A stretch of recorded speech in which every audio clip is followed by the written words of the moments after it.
Shambolic. Absolutely shambolic. I am so upset. That was about as bad as it could be. Wasn't great, was it? No. But the way that the team was set out at the start, did you not expect a bit of an upset an upset? But I don't understand why we've done that. So Thomas Tuchel here has to take this one. This is on Tuchel. Chelsea have lost to Arsenal, which is always unacceptable. Chelsea don't really have anything to play for. I do understand that, and Arsenal are fighting for their lives. But the principle is, beat Arsenal when you play them at home. And Thomas Tuchel has put out a second-string team, and I really don't understand it. What exactly are we resting players for? It's so. Are you resting annoying. players though, or are you at this point in the season? Are you seeing that a couple of players are starting to go, well, I've not got much for play for, a bit of a tweak, boss. Save myself for next season. A couple of guys are going, listen, I need to get this new contract at Barca. I've got my pre-contract signed. Look, Andreas Christensen's head's not in the game, so he probably shouldn't play a game. But say for example, starting Romelu Lukaku. Romelu Lukaku is nowhere near Chelsea's starting lineup. Romelu Lukaku should not start for Chelsea ever again. Chelsea's best attack is obviously Kai Havertz as a false nine. True.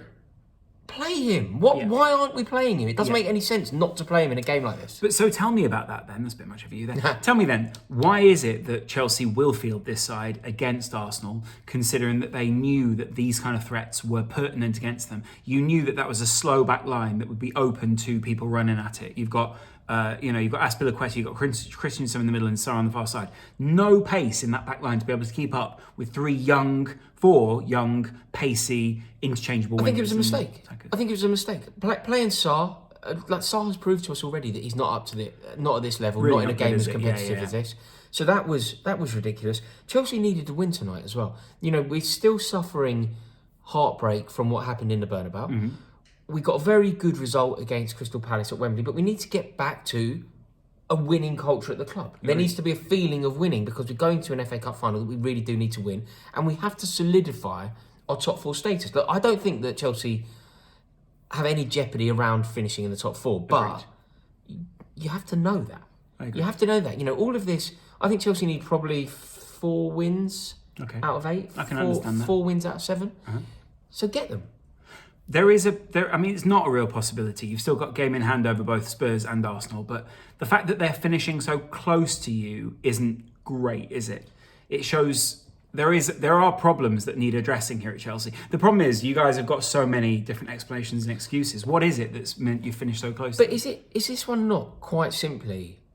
Look, I love Tuchel. I think Thomas Tuchel's conducted himself brilliantly since he's been at the club. I think he's got so much correct. I think the way that he took the game and actually won the game against Real Madrid in the second leg was probably Chelsea's greatest night in European football in terms of the performance. Probably our greatest ever performance. The only reason it would have been better is if he'd actually won it. Yeah, but in terms of a 90-minute performance, the first leg was one of the worst. But in terms of a 90-minute performance, it was certainly up there, and Thomas Tuchel is largely responsible for that.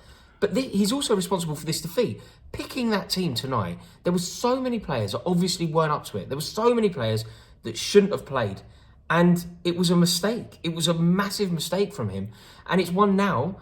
We've lost 3 games consecutively at home.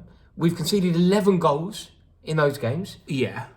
Like, what's going on? This needs to stop. This needs to be stopped now. I think it's one of these problems, and I said this on my own video the other day, where basically teams are now going into maybe 3.0, 4.0 versions of themselves within a season. So they've kept upgrading. And the realisation at Chelsea by a lot of these players at this point will be, I'm not going to be here next season. At this point, that's starting to dawn on them. So they go out against Real Madrid and they go, I've lost what I need to fight for. They then go, well, we're pretty much sure of the top 4, so I can coast through some of these games. He's leaving, and I'm leaving. So what now? Yeah. And really, motivating those guys must be one of the hardest tasks, considering that you're Thomas Tuchel, who's already got a side that will be a bit down. And then you've got guys who are just dead weight. The players that you have to motivate, I always find the fact that you have to motivate footballers pretty weird anyway. Yeah. You're playing in front of not quite a full house at Stamford Bridge, in a London derby against Arsenal. By the way, through no fault of their own though. So it's not like it's Chelsea's fault they're not playing in front of a full house. No, absolutely not. I mean, there's 8,000 tickets not sold, but you're playing in front of what we could sell. You're playing in front of a full house in a London derby against Arsenal for the European champions. You don't need motivating.